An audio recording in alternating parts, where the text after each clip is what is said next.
Paper बद्दलची या प्रकरणी तपासामध्ये सीबीआयनं बँकेत धडक दिली आहे। गंजगोलाई आणि बार्शी रोड परिसरात एका खासगी बँकेत लॉकरची सीबीआयनं चौकशी केली अशी माहिती मिळते। अटकेत असलेला शिवराज मोटेगावकर आणि त्याच्या कुटुंबियांच्या लॉकरची तपास यंत्रणेकडनं पडताळणी सुरू आहे अशा चर्चा आहेत। त्यावेळी लॉकरमध्ये नेमकं काय दडलंय, आर्थिक व्यवहार, महत्त्वाची कागदपत्र की आणखी मोठं रहस्य, याचा आता सीबीआय कसून तपास करतोय।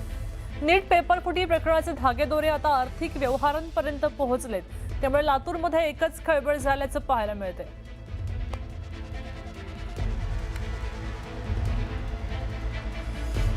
नीट पेपर फुटी प्रकरणामध्ये सीबीआय आता बँकांपर्यंत सुद्धा पोहोचलेली आहे।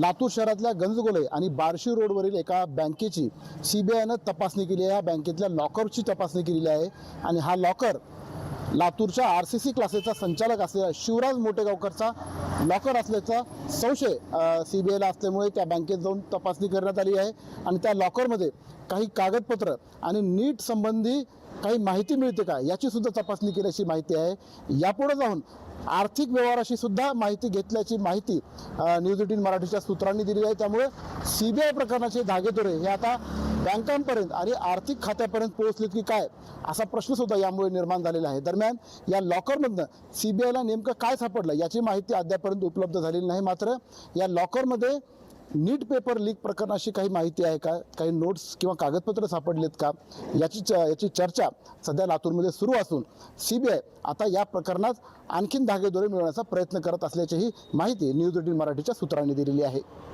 शशिकांत पाटील, न्यूज 18 मराठी, लातूर।